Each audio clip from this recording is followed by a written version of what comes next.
Selamat malam, Indonesia Bicara kembali hadir menjumpai Anda bersama saya Herdina Suherdi. Saudara, Indonesia memiliki potensi ekonomi keuangan syariah yang sangat besar.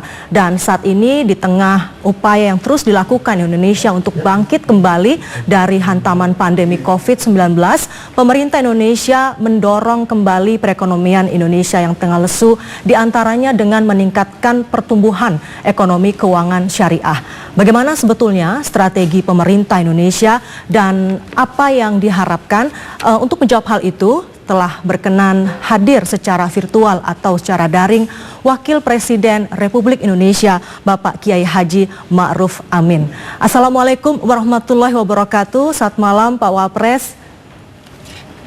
Waalaikumsalam warahmatullahi wabarakatuh. Iya, Pak Wapres, terima kasih sudah berkenan meluangkan waktu untuk berbincang bersama kami. Pak, pemerintah saat ini melihat bahwa ekonomi keuangan syariah menjadi salah satu upaya yang bisa dilakukan untuk mendorong kembali pertumbuhan ekonomi nasional. Bagaimana sebetulnya keunggulan ekonomi keuangan syariah itu, Pak? Ya, keunggulan ekonomi syariah ini adalah ekonomi yang berkeadilan, ya, ekonomi yang terbuka, kemudian juga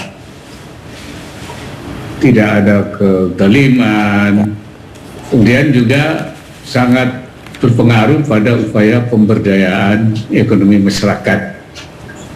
Dan di samping itu juga ekonomi syariah ini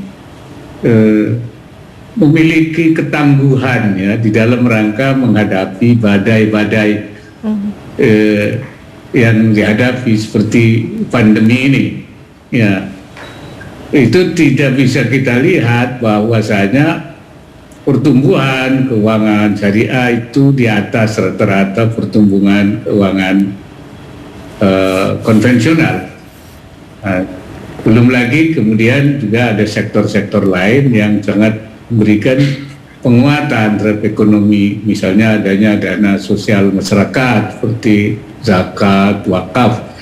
Oleh karena itu pemerintah melihat bahwa potensinya juga sangat besar, ya, di dalam rangka mengembangkan ekonomi nasional kita. Karena mayoritas penduduk Indonesia ini populasinya kan umat Islam ini besar, sehingga potensi ekonomi dan keuangan syariah itu begitu besarnya. Baik. Walaupun sekarang ini potensi itu belum dicapai. Karena itu ya pemerintah juga merasa bahwa apabila ini didorong, dikuatkan, dia akan berkontribusi banyak di dalam rangka penguatan ekonomi nasional. Ya, ekonomi keuangan syariah diharapkan bisa memberikan kontribusi yang banyak, begitu ya Pak Wapres. Bapak juga mendapatkan gelar dari salah satu institusi pendidikan sebagai Bapak Ekonomi Keuangan Syariah Indonesia. Yang ingin kita tahu Pak kemudian adalah bagaimana sebetulnya awal mula dari pertumbuhan ekonomi keuangan syariah di Indonesia? Saya kira pertama memang adanya keinginan dari banyak pihak, ya, dari umat, dari para pengusaha yang muslim, kemudian juga dari para ulama, bahwa adanya semacam ekonomi yang sesuai dengan keyakinan, yang artinya yang merasa nyaman, kemudian tenang. Nah, karena sistem ekonomi itu tidak bisa dilakukan begitu saja, maka tentu ekonomi yang berbasis pada prinsip-prinsip syariah itu harus terintegrasi dengan sistem ekonomi nasional. Karena itu maka proses daripada inisiatif masyarakat yang semula inisiatif masyarakat itu kemudian memperoleh legitimasi dari pemerintah dalam arti undang-undang dan peraturan-peraturan pendukungnya, sehingga kemudian lahirlah gerakan daripada ekonomi dan keuangan syariah itu, baik yang menyangkut masalah keuangan, industri keuangan, kemudian industri sistem dana sosial masyarakat maupun juga dalam arti pengembangan bisnis syariah, usahanya syariah itu. Nah, melihat itu maka kemudian pemerintah dalam hal ini Presiden mengeluarkan peraturan Presiden Perpres ya nomor 28 tahun 2020 yang memberikan perluasan kegiatan fokus daripada ekonomi dan keuangan syariah pada 4 aspek ya. Karena potensinya sudah ada dan sudah terlihat, tinggal mendorong dan mengoptimalisasi, yaitu produk halal, karena sekarang masalah permintaan produk halal itu begitu besar di dunia. Indonesia sendiri sebagai juga konsumen halal terbesar di dunia, belum lagi ke permintaan global.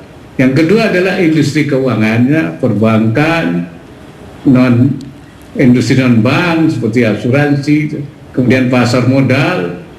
Nah, yang ketiga itu yaitu dana sosial masyarakat, ya, wakaf, zakat, dan yang keempatnya fokusnya adalah bisnisnya, usaha syariah yang berkembang dalam arti para kegiatan usahanya ya yang harus juga didorong. Nah, melalui 4 fokus ini kita menamakan sebagai ini babak baru daripada ekonomi dan keuangan syariah di Indonesia. Baik, Pak Wapres, dari 4 fokus tersebut yaitu ada produk halal, kemudian industri keuangan, dana sosial, dan juga perluasan kegiatan usaha syariah, apa yang menjadi prioritas utama dalam waktu dekat ini, Pak Wapres?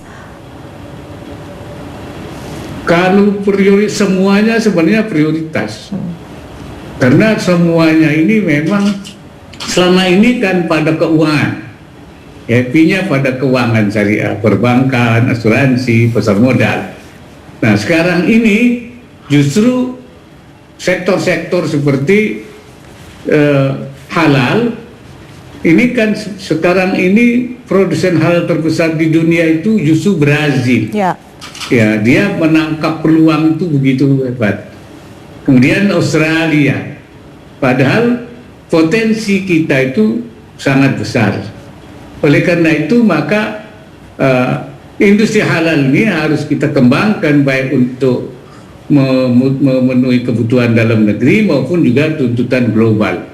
Nah, salah satu yang kita sedang kembangkan yaitu dibukanya yaitu kawasan industri halal KIH, baik di daerah kawasan-kawasan industri yang sudah ada ataupun juga dibuat KIH sendiri. Nah, sekarang sudah ada 2 KIH yang sudah, yaitu di Sidoarjo, ya, Enlok namanya itu, Halal Industrial Park, Enlok, Enlok, kemudian juga di Banten di Cikande, industri. Jadi itu, kemudian juga keuangan. Nah, keuangan syariah ini karena kita ingin menjadi negara selain produsen halal terbesar di dunia, kita juga menjadi pusat keuangan dunia. Karena itu salah satu upaya yang kita lakukan menggabungkan 3 bank himbara yang oleh Presiden sudah diluncurkan tanggal 1 Februari kemarin menjadi bank BSI namanya, Bank Syariah Indonesia. Baik. Dengan demikian maka asetnya menjadi besar dan kita harapkan nantinya akan menjadi bank dengan buku 4, tidak saja melayani kepentingan transaksi yang nasional tapi juga bermain di tingkat global. Nah, ini kita sudah mulai memainkan. Dan di samping juga kita kembangkan lembaga-lembaga keuangan mikro seperti BNT, Baitul Mal wa Tamwil, Bank Wakaf Mikro, koperasi-koperasi syariah. Baik. Nah, yang ketiga adalah dana sosial. Seperti juga kemarin diluncurkan juga oleh Bapak Presiden, yaitu gerakan wakaf, gerakan nasional wakaf uang. So potensinya besar sekali, ya. Ini bahkan ada yang mengatakan 180 triliun per tahun. Ini potensi yang besar, selama ini belum digali. Nah, yang keempatnya itu bagaimana kita membangun para pengusahanya, pengusaha yang sebagai pelaku usahanya, serta pelaku usahanya. Nah, ini kita melakukan penyamaian, peningkatan, pengembangan daripada para pelaku. Itu kira-kira 4 fokus. Jadi sebenarnya ini merupakan ekosistem yang tidak bisa bahwa ini lebih prioritas. Sebab ini merupakan salah satu sama lain saling terkait. Baik, Pak Wapres, tadi disebutkan bahwa salah satu ataupun beberapa hal yang kemarin sempat diluncurkan oleh Presiden bersama juga Pak Wapres adalah selain tadi Bank Syariah Indonesia juga adalah Gerakan Nasional Wakaf Uang. Ini menjadi menarik dan juga menjadi perbincangan di tengah masyarakat karena mengapa kemudian jadi Gerakan Nasional Wakaf Uang dan apa sebetulnya yang diharapkan pemerintah dari Gerakan Nasional Wakaf Uang ini sehingga kemudian disebutkan bahwa selain potensinya besar juga diharapkan mampu menggerakkan perekonomian Indonesia. Akan seperti apa kira-kira Pak Wapres implementasi dari Gerakan Nasional Wakaf Uang ini? Menyadari bahwa wakaf uang ini punya potensi besar. Seperti tadi saya sebut bisa 180 triliun per tahun. Ini kepotensi yang sangat besar kalau itu dilakukan dengan benar, dengan baik. Oleh karena itu kita perlu melakukan yang kita sebut transformasi pengelolaan wakaf menuju wakaf produktif. Ini temanya itu. Kenapa? Selama ini wakaf itu baru di wakaf tidak bergerak, wakaf tanah untuk 3M saja. Ya. Masjid, ya musola, makam itu kuburan. Ya. Jadi wakaf itu, oleh karena itu kita melihat bahwa salah satu potensi yang sangat fleksibel dan sangat potensial yang bisa dikembangkan wakaf uang. Nah, wakaf uang itu bisa diinvestasikan ya melalui berbagai proyek investasi, tetapi harus dikelola dengan baik. Karena itu pertama ini gerakan pengumpulannya harus didorong. Itu yang kemudian maka pemerintah menggerakkan ini melalui yaitu Gerakan Nasional Wakaf Uang, digerakkan ya di semua sektor, di semua lini kemudian dikumpulkan dana-dana ini.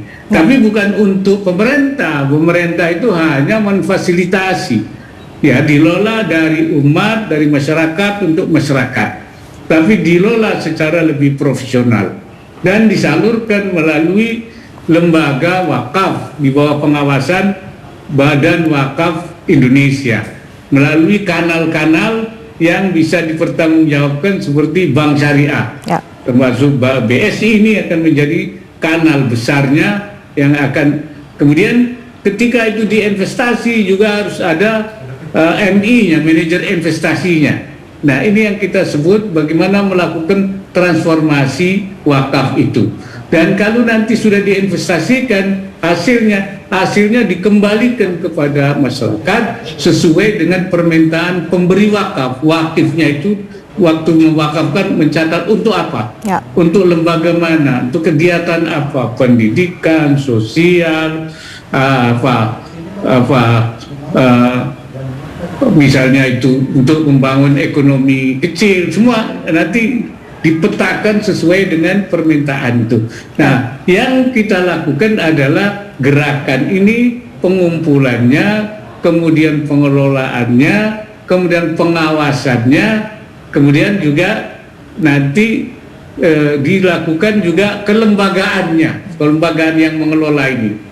Misalnya PBI-nya diberesin, kemudian pengelola yang disebut penerima wakaf itu nazirnya itu harus disertifikasi supaya mereka benar-benar bisa terpercaya sehingga memberikan manfaat. Jadi ini potensi yang besar coba kita lola dengan baik, secara lebih profesional dan modern, supaya manfaatnya juga untuk masyarakat lebih besar, tentu juga dampaknya juga pada pengembangan ekonomi nasional akan juga terasa perannya.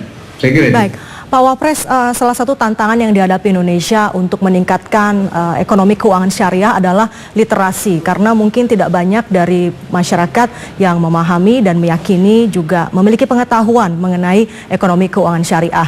Sehingga kemudian dengan gerakan nasional wakaf uang yang diluncurkan pemerintah dan kemudian nantinya akan peruntukan dananya untuk proyek pembangunan ini sempat menjadi polemik. Bagaimana untuk menjelaskan hal itu Pak Wapres? Misalnya sebetulnya akan diperuntukkan untuk proyek investasi yang seperti apa sehingga kemudian masyarakat kemudian meyakini bahwa ini memang untuk kemaslahatan umat gitu. Ya, ya.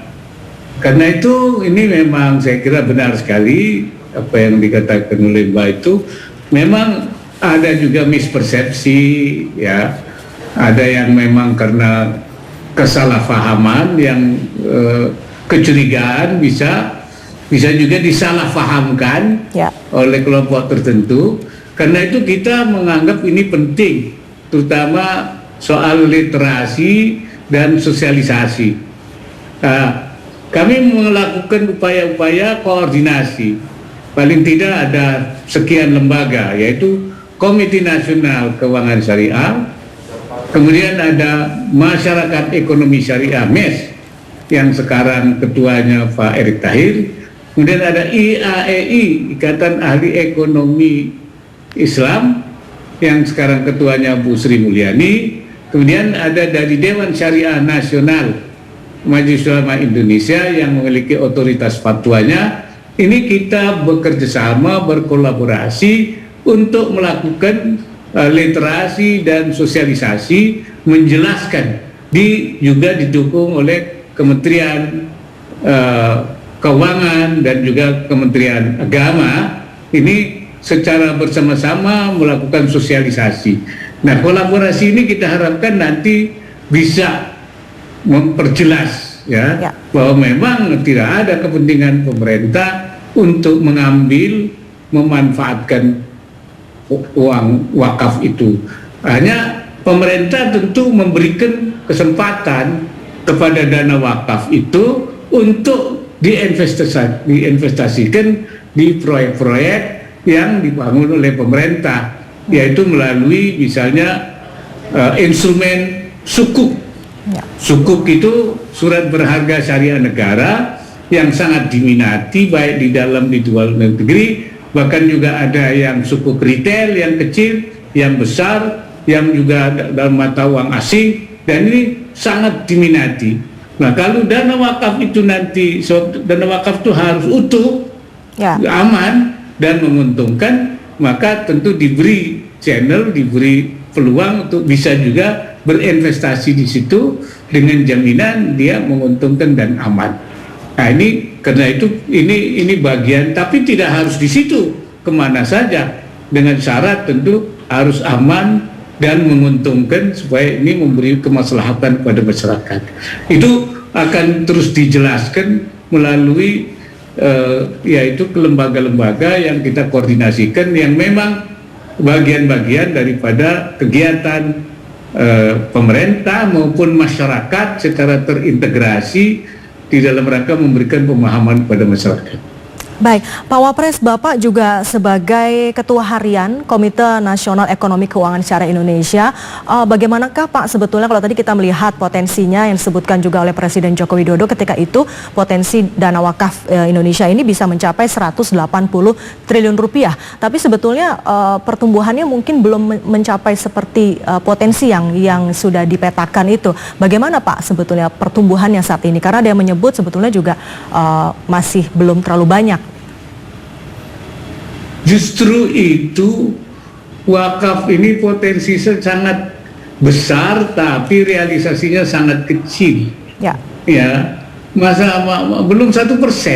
Belum 1%. Wakaf yang bisa. Nah, oleh karena itu ini perlu dipacu.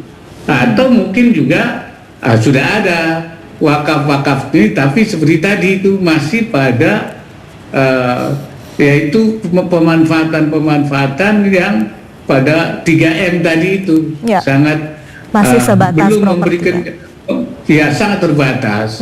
Oleh karena itu maka dibuatlah suatu kegiatan kebijakan yang saya katakan tadi jadi merupakan salah satu fokus pengembangan ekonomi dan keuangan syariah. Kemudian juga melibatkan dan KNKS itu kita jadikan sebagai penggerak utamanya ya, bersama dengan lembaga-lembaga kemasyarakatan yang dibangun oleh masyarakat sebagai para pegiat ekonomi syariah. Kemudian kita melakukan gerakan-gerakan. Bukan saja di tingkat nasional, bahkan nanti di tingkat daerah, di tingkat provinsi, di tingkat kementerian, di tingkat kelembagaan, bahkan juga sampai ke tingkat kabupaten. Ini coba kita gerakkan ini, yaitu supaya wakaf ini mendekati potensinya, mendekati potensinya yang begitu besar itu. Dan di mana-mana ini potensi besar sekali, di berbagai negara juga sudah mulai terlihat. Karena itu kita yakin, belum lagi kalau kita juga menarik dari teman-teman kita yang di luar negeri, diaspora kita itu banyak juga di luar negeri. Mereka biasanya juga banyak sekarang ini kan baru pada infak saja, kemudian zakat. Ya, wakaf ini kan masih kecil sekali, padahal wakaf ini justru dana abadi yang tidak boleh berkurang dari waktu ke waktu, bahkan harus bertambah.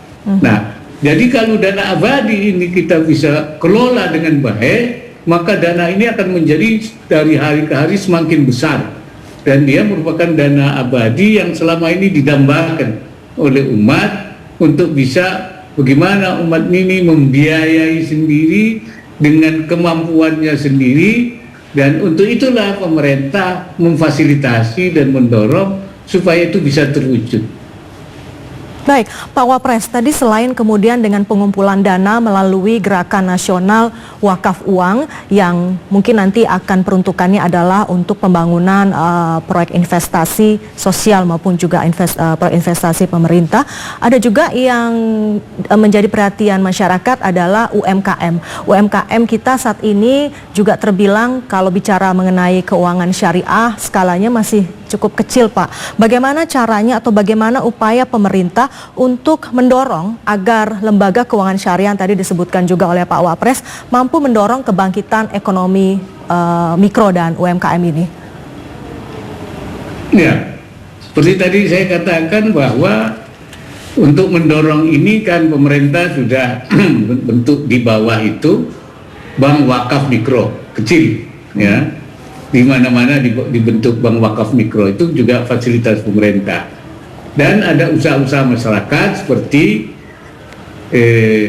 Baitul Mal wa Tamwil, koperasi syariah, lembaga keuangan mikro syariah.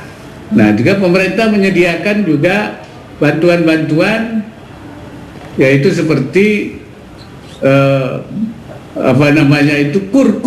kur syariah di bank-bank untuk yang kecil-kecil, ya sudah juga disediakan. Kemudian juga melalui Kementerian Koperasi LPDB, yaitu lembaga pengelola dana bergulir. Di situ juga ada skema untuk koperasi syariah, untuk BMT, untuk memberikan dorongan bantuan. Di samping itu juga ada yang di PNM pun juga sudah ada skema syariah.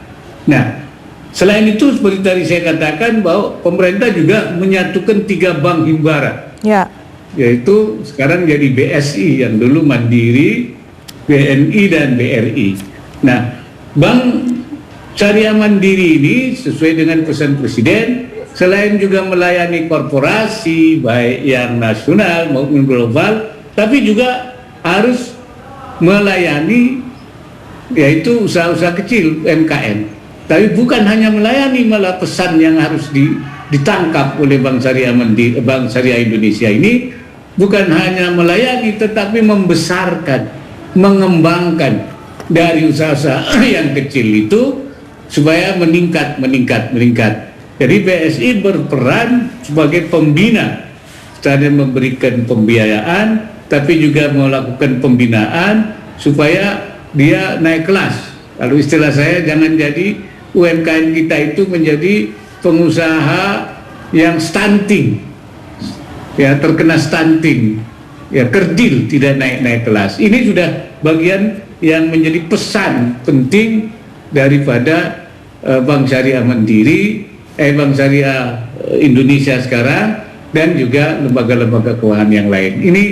Ini program yang kita kembangkan dalam rangka mengembangkan usaha mikro. Ya, namun kemudian Pak Wapres ada kekhawatiran sejumlah pihak juga, yaitu bahwa upaya pemerintah untuk mendorong ekonomi keuangan syariah diantaranya dengan mendorong UMKM, kemudian pengumpulan dana. Ini kan artinya mendorong supply-nya, tapi kemudian demand-nya adalah daya beli masyarakat itu sendiri dengan adanya pengumpulan dana dan sebagainya. Dikhawatirkan nanti malah jadi mengurangi konsumsi dari masyarakat yang padahal itu diharapkan akan mampu menggerakkan perekonomian nasional. Bagaimana kemudian pemerintah menjawab hal ini, Pak? Ya, dana masyarakat tidak akan digunakan oleh pemerintah, tapi dana masyarakat dikembalikan kepada masyarakat. Ya, semua. Justru pemerintah menyediakan APBN untuk membiayai masyarakat melalui KUR, melalui dana lembaga LPDB, Kementerian dan Koperasi itu menyediakan APBN, ya, APBN untuk membiayai ekonomi masyarakat itu. Ya. Kemudian juga KUR, kemudian juga melalui PNM, melalui bank wakaf mikro. Ya. Ini kan dana-dana pemerintah yang justru dikembalikan kepada diberikan kepada masyarakat untuk dikelola itu.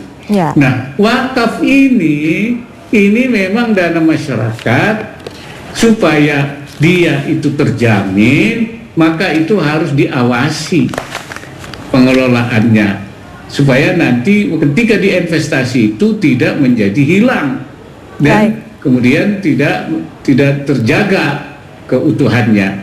Ya. Nah, sesuai dengan prinsip ekonomi keuangan syariah ya Pak ya. Hasilnya untuk masyarakat. Ya. Jadi tidak ada yang diambil oleh pemerintah, tidak ada. Jadi tidak perlu ada kekhawatiran seperti itu ya Pak ya. Artinya bahwa ini tentu untuk kemaslahatan umat. Baik, terima kasih Bapak Kiai Haji Ma'ruf Amin, Wakil Presiden Republik Indonesia. Terima kasih sekali lagi Pak sudah berkenan meluangkan waktu untuk berbincang bersama kami TVRI di Indonesia Bicara. Selamat malam Pak. Waalaikumsalam warahmatullahi wabarakatuh. Sehat selalu Bapak. Malam. Assalamualaikum warahmatullahi wabarakatuh. Terima kasih. Ya saudara, demikian tadi perbincangan kami bersama dengan Wakil Presiden Republik Indonesia Bapak Kiai Haji Ma'ruf Amin, dan Indonesia Bicara masih akan kembali sesaat lagi.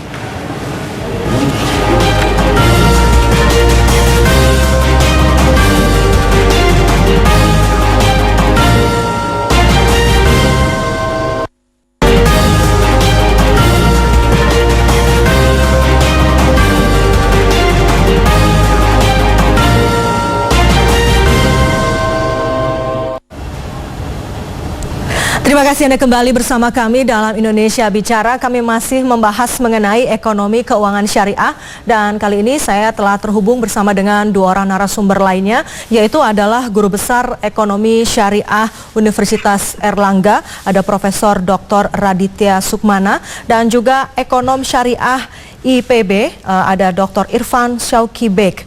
Selamat malam Prof. Raditya dan juga Dr. Irfan. Selamat malam, Assalamualaikum warahmatullahi wabarakatuh. Waalaikumsalam warahmatullahi wabarakatuh. Sehat selalu ya Bapak-Bapak. Alhamdulillah. Baik, saya ke Prof. Raditya terlebih dahulu. Kalau kita bicara mengenai ekonomi keuangan syariah seperti yang disampaikan juga oleh Wakil Presiden Republik Indonesia Bapak Kiai Haji Ma'ruf Amin, bahwa potensinya di Indonesia ini begitu besarnya begitu. Namun kalau mengaitkan potensi dengan kemudian pertumbuhan yang terjadi saat ini, sebetulnya sudah sampai di mana? Karena masih banyak yang mengatakan juga bahwa skalanya masih cukup kecil di Indonesia. Ya, kalau tadi Bapak Wakil Presiden banyak berbicara tentang wakaf ya, dan Gerakan Nasional Wakaf Uang juga sudah menyebutkan Bapak Presiden bahwa potensi kita adalah sekitar 180 triliun ya, dan padahal realitasnya tadi dikatakan oleh Bapak Wakil Presiden masih sekitar 1%. Dan ini menunjukkan bahwa potensi yang besar itu perlu kita pikirkan untuk bagaimana caranya supaya tadi yang bahasanya Bapak Wakil Presiden adalah menjadikan potensi itu menuju realitas.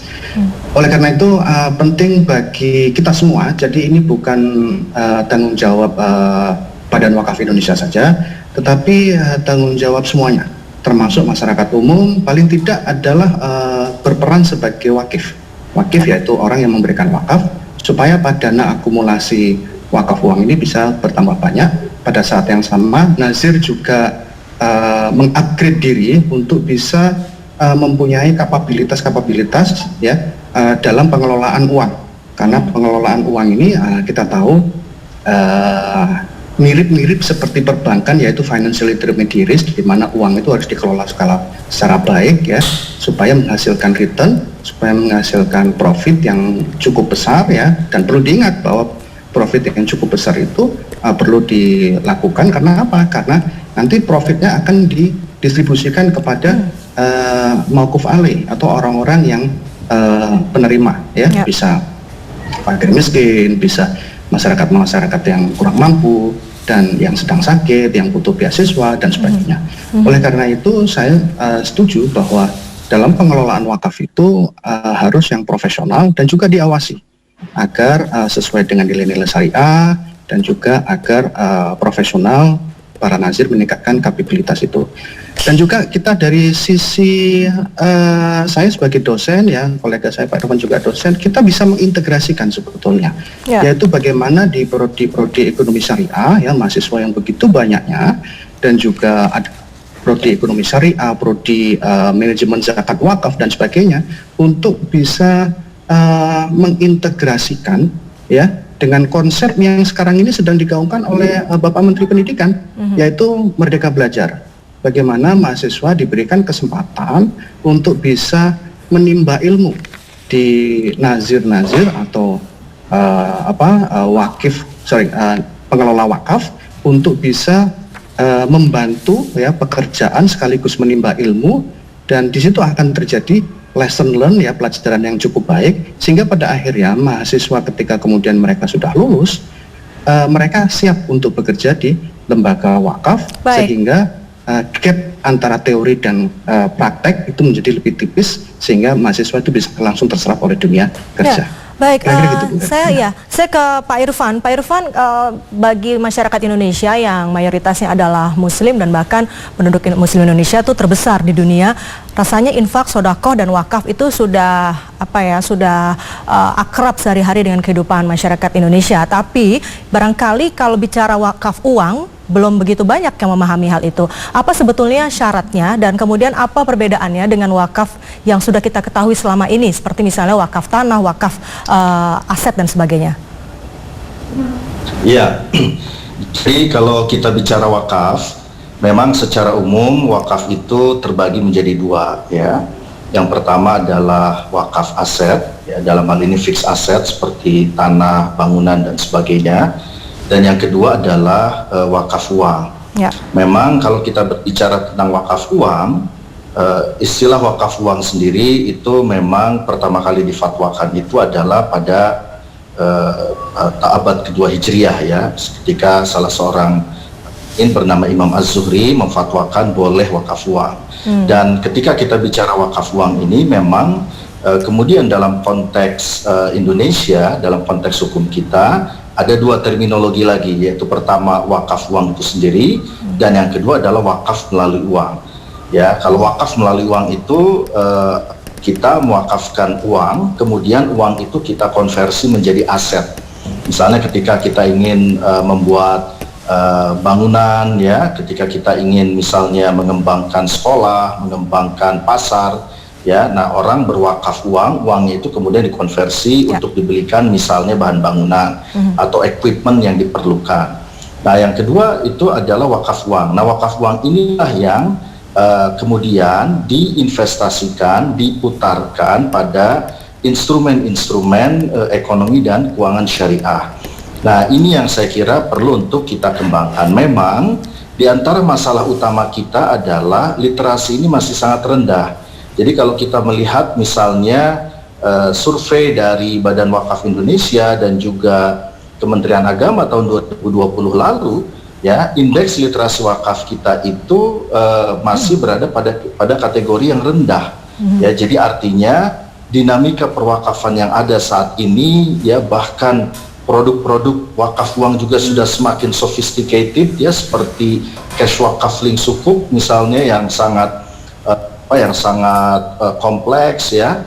Itu ternyata di sisi lain pemahaman publik itu masih belum optimal, masih berada pada kategori yang rendah. Nah, sehingga PR kita adalah bagaimana kemudian kita bisa mensosialisasikan dan melakukan edukasi agar pemahaman publik ini bisa meningkat terkait dengan wakaf uang ini. Baik, itu salah satu tantangannya. Nanti saya akan tanyakan berikutnya kendala apa lagi selain literasi. Tapi sebelum itu saya kembali ke Prof. Raditya. Ini kalau kita bicara soal pengumpulan dana melalui tadi Gerakan Nasional Wakaf Uang yang kemudian nantinya akan dikelola dan diinvestasikan. Nah, kata-kata diinvestasikan, kalau kita ingat kemudian kepada prinsip ekonomi syariah yang tidak boleh ada riba dan kemudian tidak boleh ada goroh atau ketidakpastian, bagaimana caranya untuk memastikan bahwa investasi tersebut kemudian tidak menimbulkan ketidakpastian itu tadi, dan harusnya ini diinvestasikan ke proyek pembangunan yang seperti apa, Prof? Ya, baik, terima kasih Bu Erdina. Jadi terkait dengan wakaf uang, ya, memang harus diserahkan kepada lembaga keuangan syariah. Ya. Dalam hal ini adalah LKSPWU, Lembaga Keuangan Syariah Penerima Wakaf Uang. Dan di situ adalah perbankan, ya. Di perbankan tentunya di situ ada Dewan Syariah, Dewan Pengawas Syariah yang kemudian akan memastikan bahwa dana-dana wakaf itu penyalurannya itu adalah sesuai dengan syariah, ya, akad-akadnya dan sebagainya. Jadi kita tidak perlu khawatir bahwa dana-dana wakaf itu nanti akan kemudian disalurkan, ya, diberikan pembiayaan kepada yang tidak inline, ya, dengan Islam, tidak inline dengan syariah, karena di situ sudah ada pengawasan yang cukup ketat oleh Dewan Pengawas Syariah. Ya, kira-kira gitu, Pak. Oke, baik. Jadi artinya memang harus melalui jalur yang tepat begitu, ya. Saya kembali ke Pak Irfan. Tadi disebutkan salah satu tantangannya untuk kemudian bisa mendorong pertumbuhan ekonomi keuangan syariah yang sejalan dengan potensinya adalah tadi literasi yang masih kurang. Apalagi kendala yang dihadapi sehingga kok kita baru 1% kalau bicara wakaf gitu, ya. Ya, selain literasi, saya melihat juga yang perlu kita terus dorong dan perkuat adalah kapasitas dari kelembagaan dan SDM.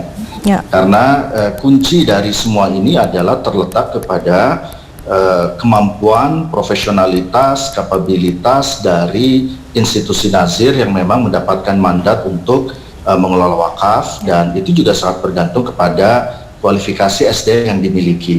Nah, karena itulah kita perlu terus mendorong penguatan kapasitas ini, ya, dalam berbagai aspek, ya, mulai dari kemampuan untuk investasi, ya, misalnya portofolio investasi itu harus dimiliki kemampuan untuk menganalisis sektor-sektor yang profitable, yang kalau kita mengembangkan skema wakaf produktif ini dimungkinkan untuk mendapatkan return yang mencukupi, yang kemudian ini bisa dimanfaatkan dan dikembalikan kepada umat, kepada masyarakat. Kemudian juga bagaimana misalnya mengembangkan kemampuan dari sisi digital teknologi, ya. Karena era sekarang kan memang menuntut kecakapan dari nazir untuk bagaimana memanfaatkan kemajuan dari teknologi digital, ya. Bagaimana kemudian channel-channel untuk masyarakat menunaikan wakaf itu harusnya semakin banyak. Ya, kalau bicara soal pengelolaan itu tadi, ya, kalau kita bicara soal pengelolaan itu tadi, kita punya BSI, punya KNEKS, lalu kita juga punya badan-badan lainnya yang mengatur hal itu. Apakah itu masih kurang atau sebetulnya sinergi diantaranya yang masih harus ditingkatkan atau regulasinya? Nanti kita akan bahas lagi, termasuk juga sebetulnya selain wakaf, apalagi potensi-potensi lainnya masih kita miliki, terutama di bidang ekonomi keuangan syariah. Tapi kita harus jeda terlebih dahulu. Saudara, tetaplah bersama kami. Indonesia Bicara akan kembali sesaat lagi.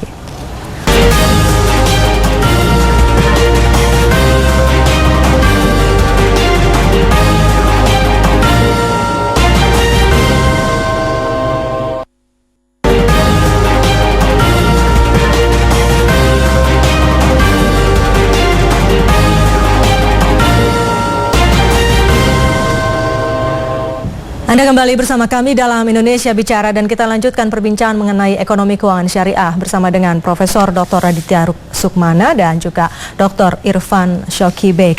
Saya kembali tadi menyambung perbincangan kita sebelum jeda iklan. Kalau kita bicara soal tantangan yang dimiliki adalah bagaimana SDM-SDM memiliki kapasitas dan juga kompetensi untuk mengelolanya dengan baik. Kita punya Bank Syariah Indonesia sekarang yang merger dari 3 bank. Kemudian juga ada KNEKS. Apakah itu masih kurang atau sebetulnya regulasinya yang masih belum cukup? Atau seperti apa, Pak? Ya, terima kasih Bu Herina. Saya kira KNEKS yang langsung dipimpin oleh Bapak Presiden itu merupakan suatu capaian, achievement yang luar biasa ya. Saya sudah berkeliling ke beberapa negara ya. Institusi seperti KNEKS itu hanya ada di Indonesia. Oleh karena itu kita patut apresiasi terhadap pemerintah yang kemudian mendirikan KNEKS yang langsung dipimpin oleh Bapak Presiden. Dan salah satu fungsi dari KNEKS itu adalah akselerasi ya, percepatan ya. Kami di kampus juga kami sangat diuntungkan dengan adanya KNEKS karena terkait dengan prodi-prodi ekonomi syariah kita bisa saling berdiskusi, kita bicara tentang kurikulum dan sebagainya. Begitu juga dengan hal-hal yang lain, misalnya industri halal dan kemudian tadi yang dikatakan dana sosial itu menjadi lebih terkoordinasi dengan baik antara berbagai macam elemen. Prof. Raditya, tapi ya. Tadi Prof menyebutkan institusi seperti KNEKS ini hanya ada di Indonesia dan itu diapresiasi begitu ya. Tapi kemudian pertanyaan berikutnya adalah kalau memang itu hanya ada di Indonesia, artinya di negara-negara lain tidak memiliki institusi tersebut, apakah ini artinya ada juga yang beranggapan bahwa sebetulnya kalau kita bicara wakaf tadi begitu ya, itu ada yang beranggapan itu bukan domain pemerintah. Bagaimana Profesor menanggapi hal itu?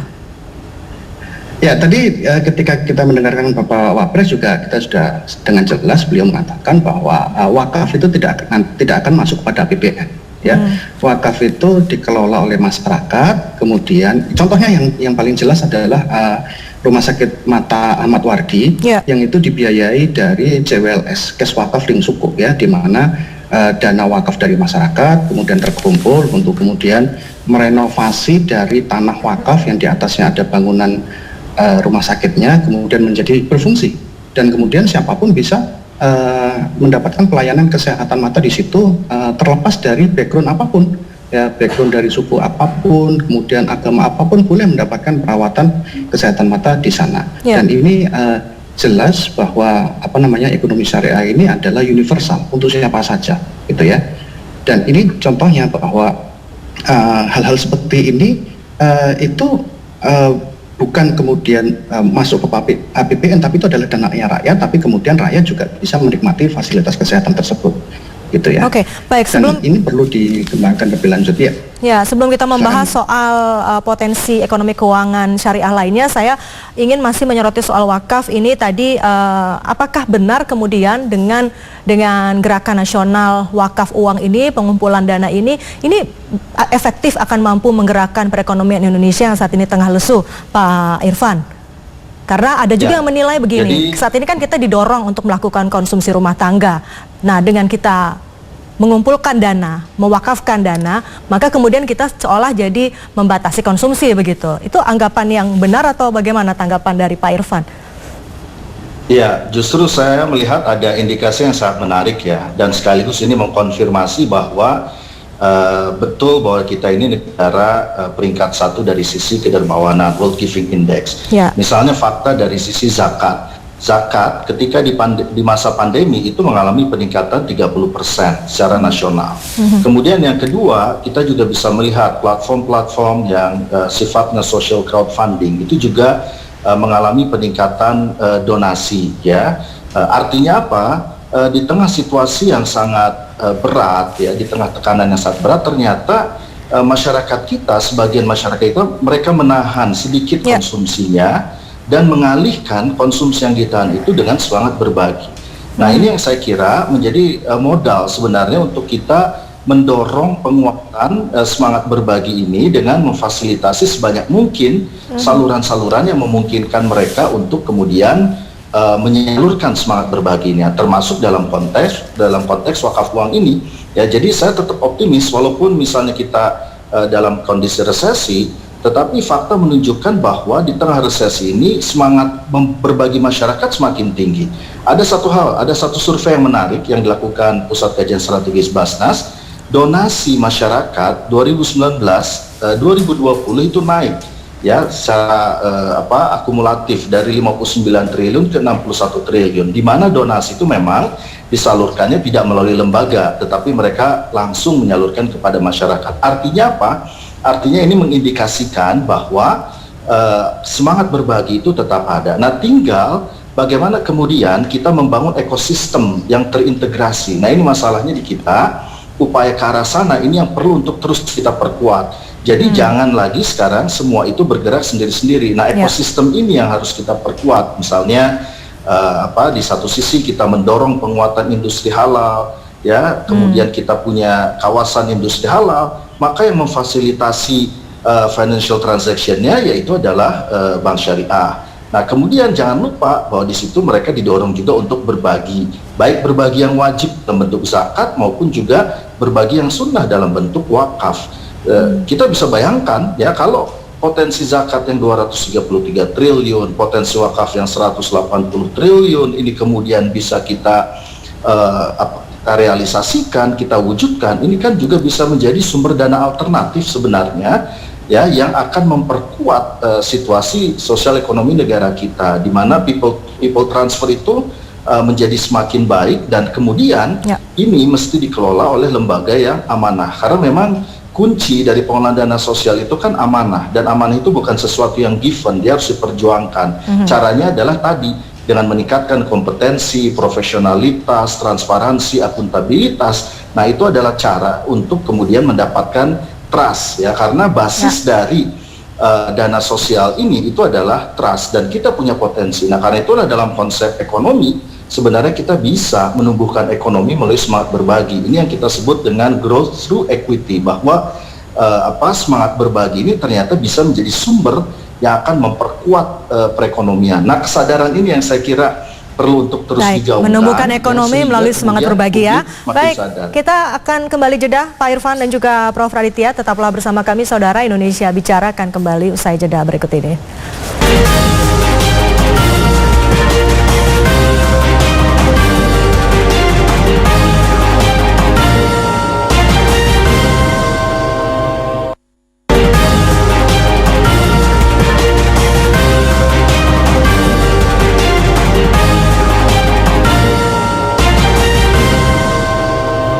Terima kasih Anda kembali bersama kami dalam Indonesia Bicara. Kami masih membahas mengenai ekonomi keuangan syariah. Tadi yang menarik perbincangan saya bersama dengan Dr. Irfan Shauki Baik, ekonomi syariah dari IPB, dan juga Profesor Dr. Raditya Sukmana, Guru Besar Ekonomi Syariah Universitas Erlangga, adalah adanya fakta bahwa ternyata donasi masyarakat itu naik ya, dari dibandingkan tahun 2019, dibandingkan antara tahun 2020 dibandingkan tahun 2019, padahal di tengah perekonomian yang lesu akibat pandemi COVID-19. Artinya memang pertumbuhan ekonomi itu bisa digerakkan melalui semangat berbagi itu tadi. Nah, kalau kita bicara soal ekonomi keuangan syariah dan juga potensinya di Indonesia, tentu saja tidak sebatas pada tadi soal gerakan nasional wakaf uang, tapi juga ada misalnya sektor-sektor lainnya atau fokus lainnya yang saat ini tengah menjadi fokus pemerintah, diantaranya adalah industri halal. Nah, kalau kemudian visi dari pemerintah Indonesia adalah menjadikan Indonesia sebagai pusat keuangan, ekonomi keuangan syariah dunia, apakah kita mampu mencapai itu, Pak Irfan?